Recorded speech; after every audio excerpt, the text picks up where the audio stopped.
to start. He's good.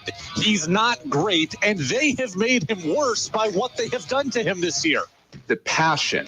This UVM team is the most athletic team I can remember in the 8 years I've been covering them. They're that fast. They're that quick. They're that bouncy. The opinions on all your favorite teams. Craig Breslow might be great, but he's got to start spending money. I think he's going to, but he better start soon. This is the Brady Farkas Show on WDEB AM, FM, and WDEBradio.com. What's up, everybody? Happy Wednesday here on the Brady Farkas Show, WDEB AM and FM, and WDEBradio.com. Full show tonight. All 90 minutes. We're up until 7 o'clock, and then it's Jazz with George Thomas. A lot of baseball today. Some big breaking news, and it's not good news for us on Red Sox on the Red Sox front out of the winter meetings in Nashville. We'll talk about the Yankees getting Juan Soto. We'll talk about the Red Sox and their trade to the Yankees of Alex Verdugo. We're going to see Caron of NESN stop by on the phone at about 6:05. He'll be with us live. And we got some notes on the Patriots as well as they get ready for Thursday Night Football tomorrow night against the Pittsburgh Steelers. You can get in on the text line, 802-585-3026. That's 802-585-3026. I am here. You are here. Danny is here. Danny, Lego. 5, 4, 3, 2, 1. And here we go. The opening thoughts on the Brady Farkas Show were brought to you by Sticks and Stuff and by Swanton Lumber, Vermont and upstate New York's most complete locally owned home center with locations in Enosburg, Derby, Middlesex, St. Albans, Rouse's Point, New York, and at Swanton Lumber. They're online at sticksandstuff.com. Also, the UVM women are in action right now. They lead Army 21-17. We'll have updates on that. The UVM men will take on Northeastern. We'll have some updates on that as we learn the official starting lineup here closer to tip-off to see about what Shamir Bogues' availability as well as Matt Veretto's. Again, you get in on the text line. Let's start here.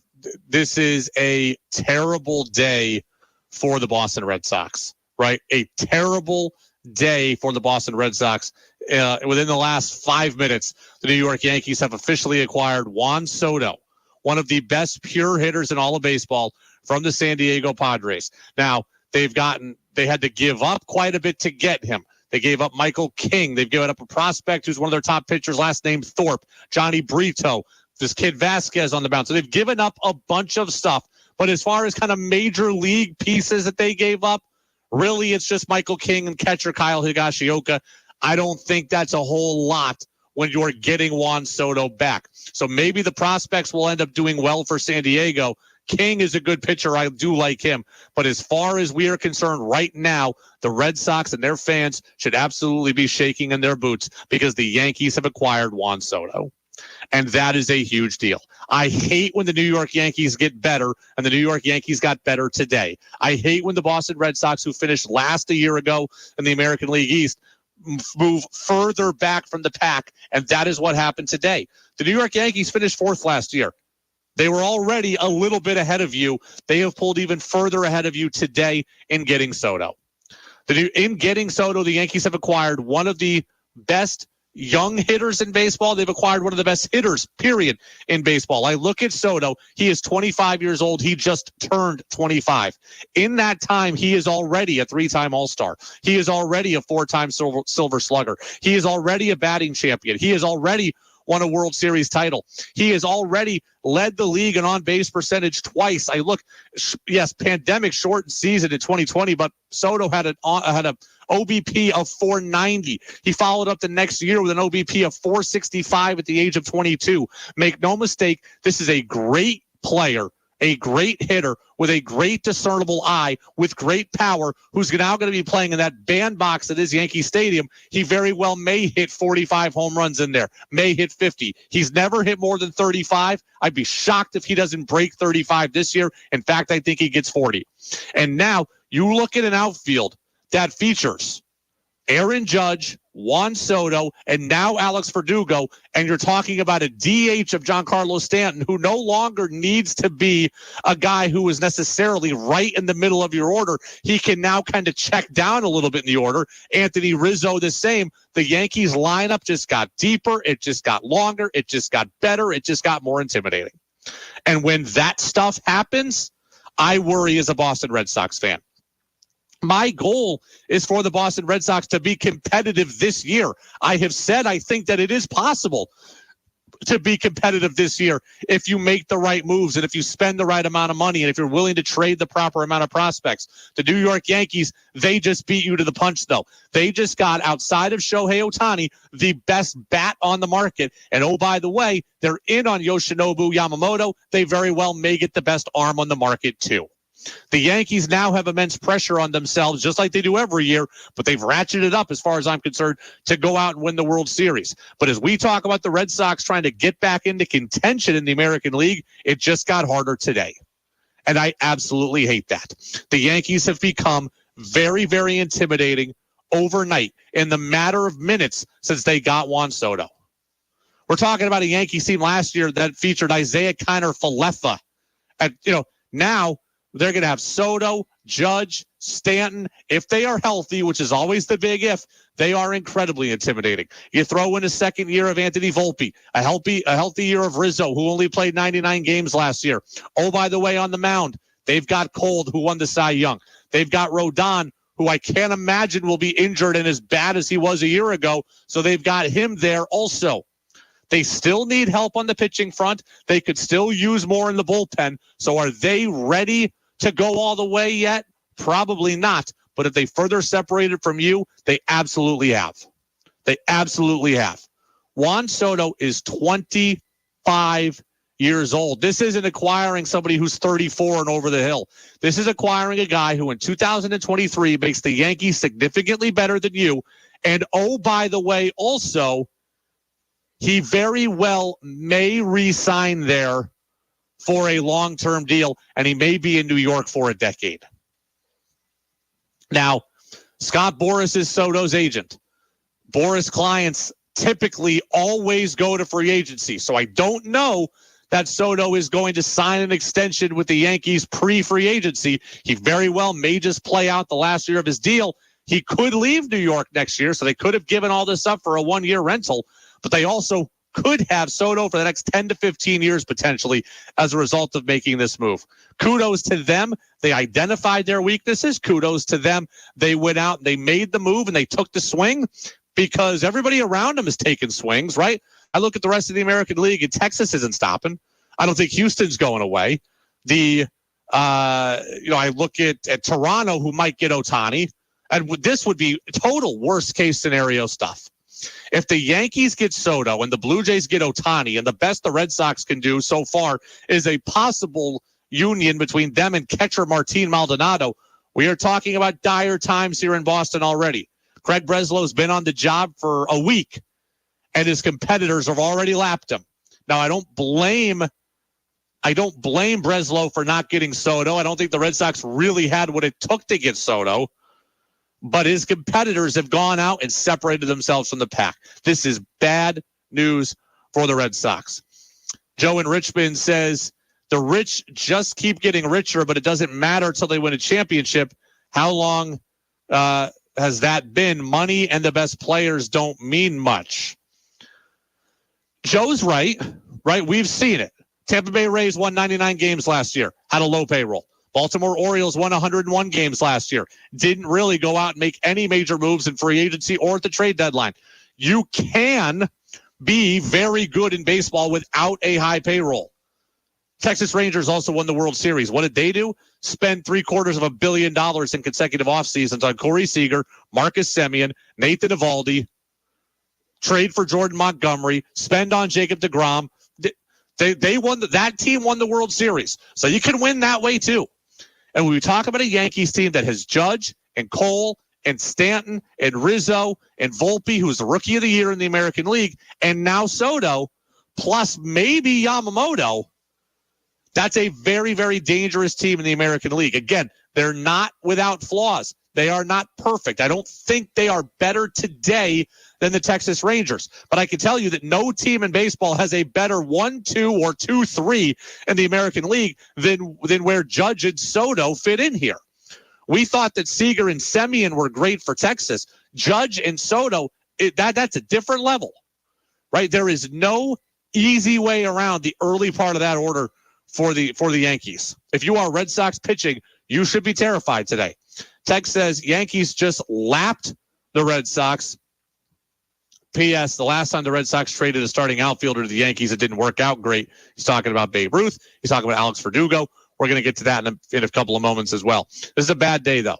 This is a good day for baseball, as much as I hate it, right? It's a good day for baseball to see the winter meetings, get some sizzle to it. It's a good day for baseball to see a star on the move. It's a good day for baseball to see the Yankees back to relevance. It's a good day for baseball to see maybe the arms race building between the Yankees and the Orioles and the Blue Jays. And it's not a good day, though, for me because the Red Sox are getting left in the dust, right? The Red Sox are getting left in the dust, and that is disappointing.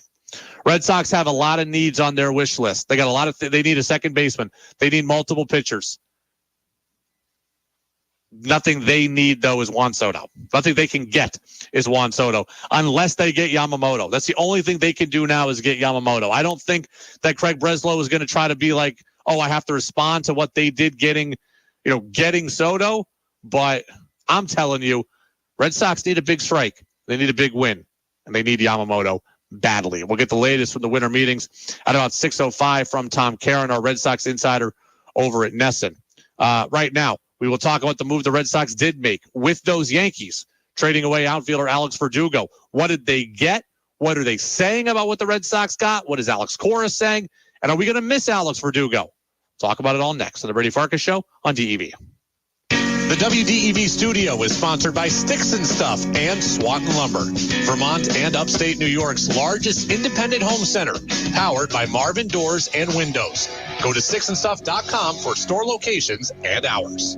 Hi, I'm Matt with Matt Clark's Northern Basement Systems. If you have a wet basement, moldy crawl space, or settling foundation and need an effective solution, we do all things basementing. Basement waterproofing, basement insulation, basement structural repair, and nasty crawl spaces too. Matt Clark's Northern Basement Systems has you covered. We offer free estimates, so for all things basementy, call 855-DRY-TIME or visit northernbasements.com. Get it, slip it, cuff it, check it. Talk to doctor now and share it. I get it, slip it, cuff it, check it twice a day. I get it, slip it, cuff it, check it in the morning and before dinner. I get it, slip it, cuff it, check it, and share it with my doctor. Nearly 1 in 2 U.S. adults have high blood pressure. That's why it's important to self-monitor your blood pressure in 4 easy-to-remember steps. It starts with a monitor. Now that I know my blood pressure numbers, I talked with my doctor. We're getting those numbers down. Get it, slip it, cuff it, check it. Talk to doctor now and share it. Be next to talk to your doctor about your blood pressure numbers. Get down with your blood pressure. Self-monitoring is power. Learn more at manageyourbp.org. Brought to you by the Ad Council, the American Heart Association, and the American Medical Association, in partnership with the Office of Minority Health and Health Resources and Services Administration. WDEV also serves the Northeast Kingdom at 101.9 W270BR Island Pond. We just passed 3,800 sold in the countdown to 4,000 at Lamoille Valley Ford. Dan and Rick the Kid here. Let us first say thank you to Carol and Andy Lacasse from Berlin for buying your new Explorer at Lamoille Valley Ford. Folks, to reach our goal by year end, we're making crazy deals, and that means a great deal for you at Lamoille Valley Ford. In addition to huge year-end rebates and low interest financing on many models to qualified buyers, Ford recently announced 2.9% for 72 months on all gas-powered F-150s. Right now at Lamoille Valley Ford, our lot is loaded with well over 300 new and pre-owned vehicles in stock, including Vermont's largest selection of Ford trucks, and with our goal in sight, we're ready to do whatever it takes to earn your business. Plus, listen to this offer. Before the end of the year, come in and get your best deal on any new Ford SUV or light-duty truck, as well as any pre-owned vehicle in stock at Lamoille Valley Ford, and we'll include 4 winter tires installed for just $1. Woo! So drive with 14, 15, or 16 to Hardwick and get a great deal, plus 4 snow tires for $1 during the countdown to 4,000, happening now at Lamoille Valley Ford. Hi, this is Anson Tebbets, co-host of For the Birds, heard Saturdays on WDEV. Each week, Chip Darmstadt and I discuss bird sightings, bird counts, and activity at your feeder. You also can listen anytime to podcasts on Apple, Google, Spotify, and Amazon Music. Join us Saturdays at 7:30 and 12:15 for the Birds. 28 years on WDEV AM and FM and streaming at WDEVradio.com. Your chance to be part of the show is on the text line at 802-585-3026. Now it's back to the Brady Farkas Show on WDEV AM, FM, and WDEVradio.com.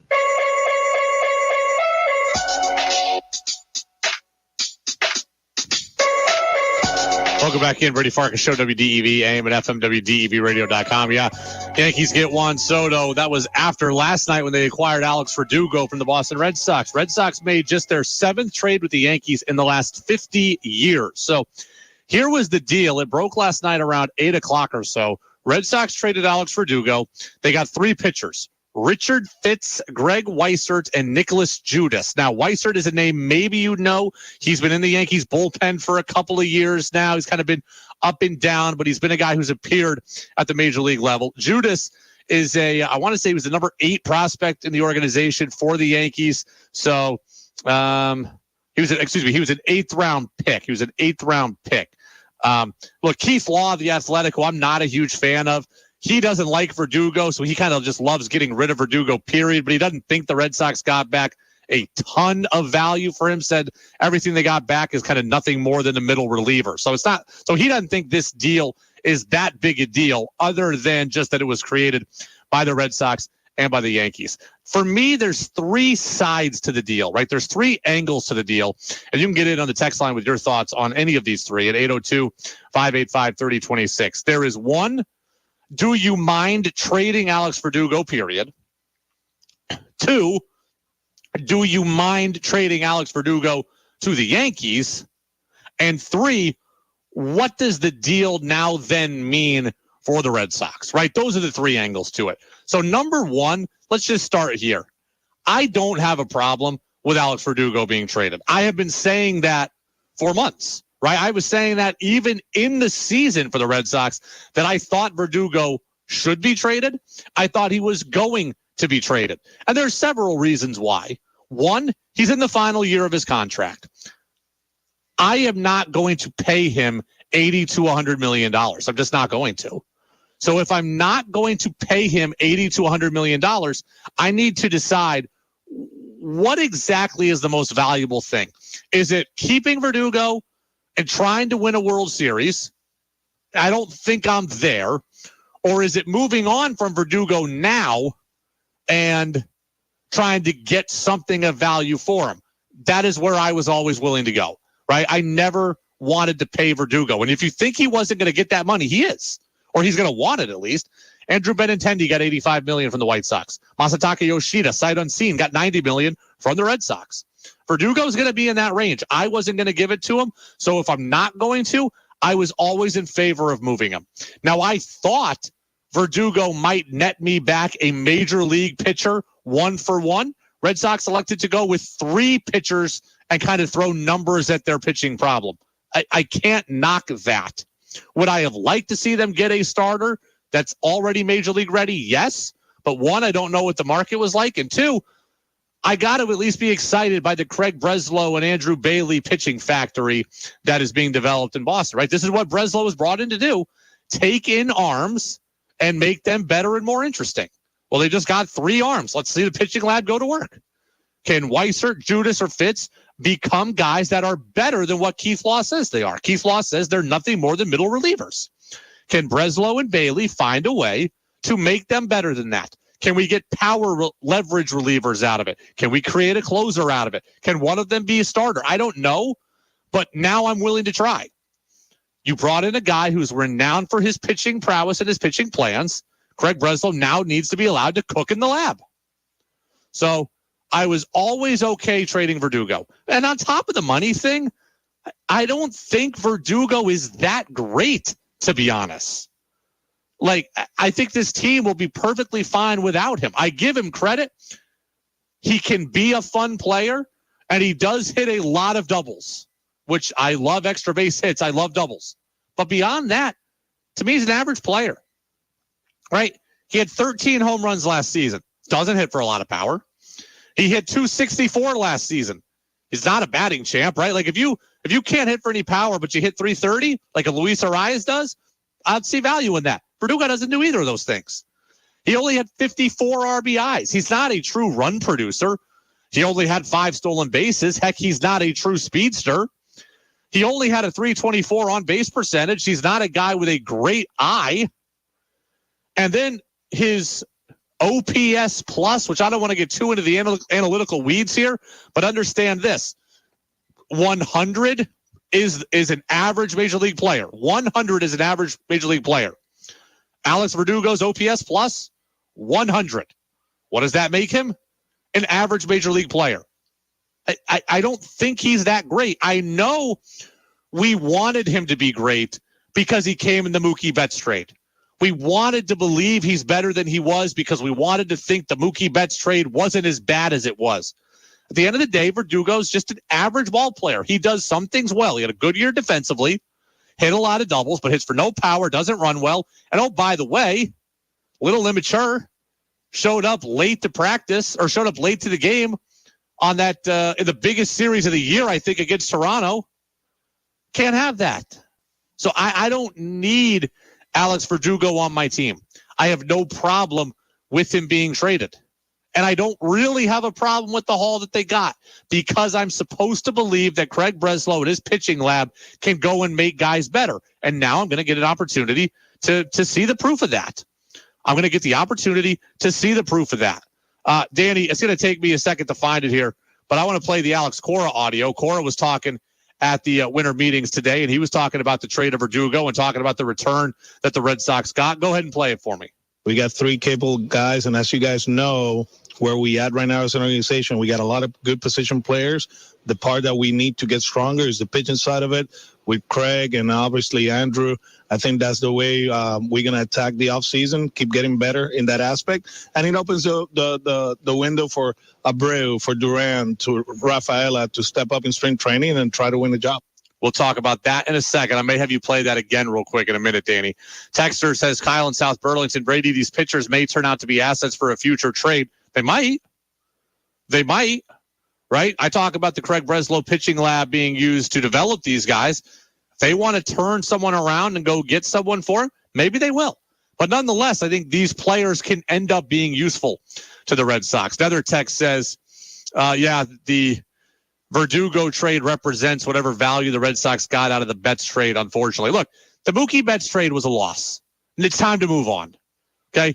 Chaim Bloom came in. His hands were basically tied. He was told to shed payroll. He was told to lower payroll, and the team did not have a great relationship with Mookie. They had taken him to arbitration. He had turned down multiple extension offers. There was kind of nothing left to do for Chaim Bloom at that point. And if you remember, the Red Sox ended up awful in 2020 and finished 24-36. So when Mookie Betts being there made them go 36-24, no, it wouldn't have. So trading Betts was kind of the only move on the board. Yes, you would have liked them to get better, but the Red Sox didn't have any leverage. The whole league knew what the situation was. So they got a guy in Verdugo who was a top prospect. He ended up to not be the guy you wanted him to be. Doesn't mean the process was flawed. Your hands were tied. You were up against the wall. You had to do something. This is what they did. It's time to move on. The Mookie Betts trade was a loss. It will be a loss. It will always be a loss. And there will be a win for the Dodgers. The Dodgers won a World Series in 2020, and Mookie's an MVP candidate this past season. It is what it is. It's over. Okay, it's over. I can't go back on that one anymore. But yes, Verdugo is a guy I am fine trading. Question 2 on this. Are you okay trading Verdugo to the Yankees? That's where I have a problem. Okay? That's where I have a problem. I hate the idea of making my rivals better. The best position in baseball to be in is division champion. I know we all quibble about, the one-seeded Braves got beat, whatever. The goal of a baseball season is to win your division. And the Red Sox just made their division rival better, and then maybe unknowingly their division rival got even better the next day by getting Juan Soto. Right? I need to be worried about how I can pass the Yankees, how I can pass the Blue Jays, not how I can go and fund them. Okay? Not how I can go off and fund them. Texter says trading to the Yankees is taboo. I don't know that it's taboo, but I'm not for it when I'm not necessarily getting immediate major league value right now. If the Red Sox had traded Verdugo for Gleyber Torres, as has been kind of rumored about earlier in the offseason, I would have been okay with that because, yeah, you might be getting a little better in one spot, but you're getting worse in another. And I might be getting worse in one spot, but I'm getting better in another. That's a trade that I could justify and say, well, we each got a major league piece and we each got some subtraction in another spot. This one is clearly a Yankees win. Even if these guys end up being good, they're not necessarily going to be good now. And for 2023, which I am concerned about, the Yankees have the clear advantage in this deal. And they've been given the clear advantage even further by their decision to go out and get Soto today. Question 3 on this thing.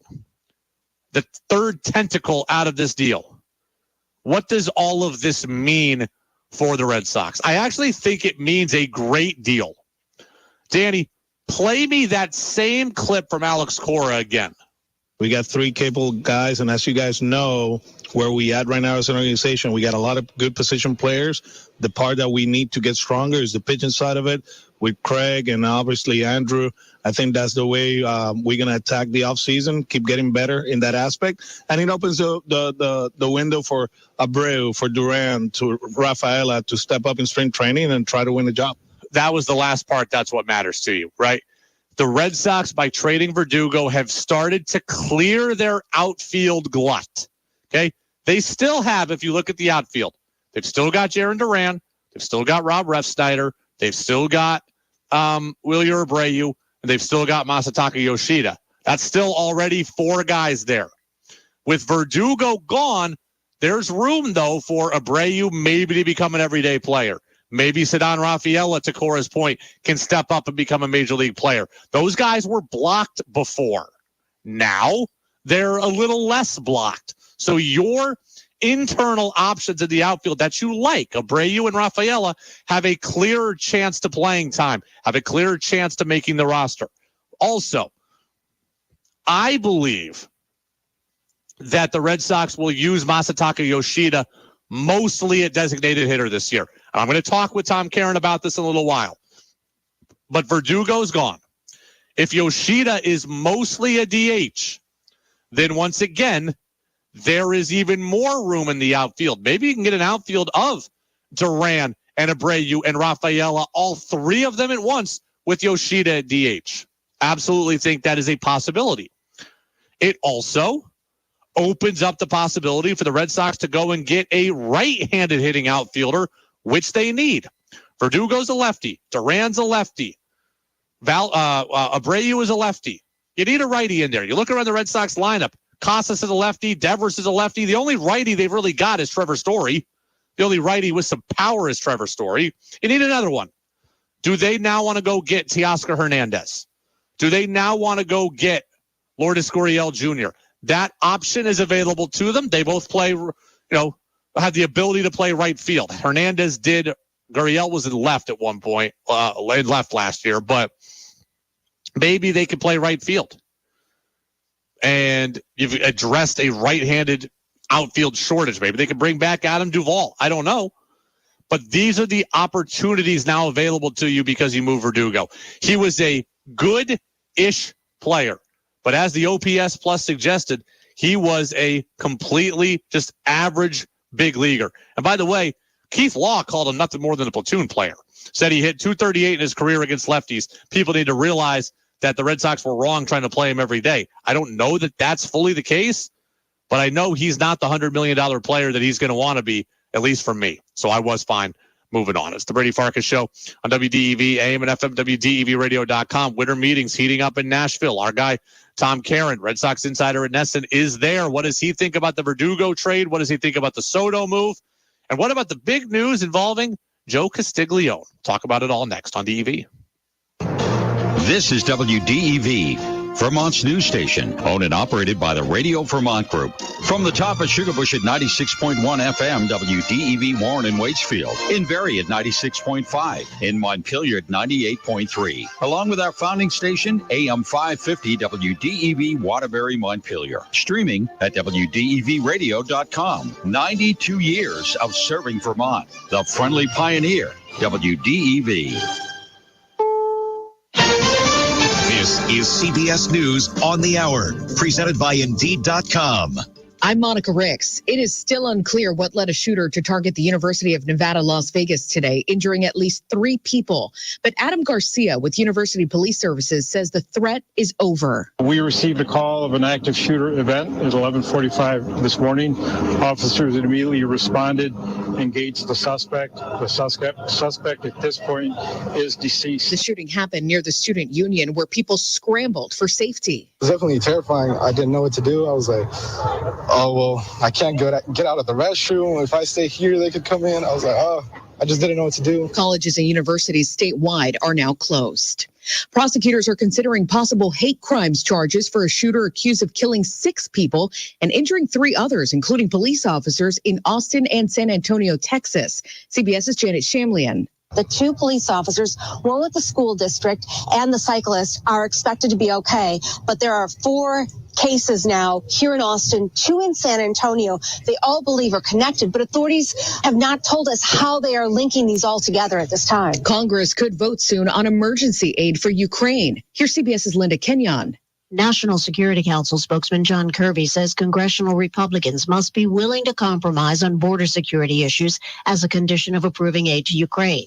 The stakes, he says, are just too high. American boots would very much have to be involved if Mr. Putin is let to have this strategic victory in Ukraine and then perhaps goes after one of our NATO allies. The GOP's 4th presidential primary debate starts in a few hours in Alabama, where just 4 candidates will take the stage without frontrunner Donald Trump. CBS's Robert Costas in Tuscaloosa. Tonight, I'll be closely watching how Trump's rivals respond to his comments about not wanting to be a dictator except on day one. Will they shrug it off or grapple with it? I'll also be watching Haley and how she handles this moment. If she wants to consolidate that non-Trump vote, tonight could be crucial. The Jeffersons creator Norman Lear has died at 101. There's no reason why we have to look down on people. Kevin Frazier's with Entertainment Tonight. Norman Lear really was a change maker. Sure, he wrote television and he made great movies, but he also changed the way we thought. And that was an important thing. And she is absolutely everywhere, which is why Time Magazine has picked Taylor Swift as its Person of the Year. Taylor's tour and concert movie have been huge, and she re-released 2 albums this year. She also started dating that guy on the Chiefs. This is CBS News. You don't need a job platform, you need a hiring partner. Indeed lets you schedule and conduct virtual interviews all from one place. Start at Indeed.com/credits. Nothing slows my little girl down, except a stuffy nose. Mommy. That's why I use Sinex Children's Saline from Vicks. Sinex instantly clears mucus in everyday stuffy little noses with a gentle, ultra-fine mist designed for kids. Just Sinex? Breathe. Her stuffy nose is gone for now. And so is she. Sinex Children's Saline. Sinex, breathe. Use as directed, keep out of reach of children. Hey, it's Amanda, and the little thing I love about Chick-fil-A nugget trays is that they're so easy for the holidays. They're warm and flavorful. It's always the crowd pleaser. When I put down a nugget tray, everyone is happy.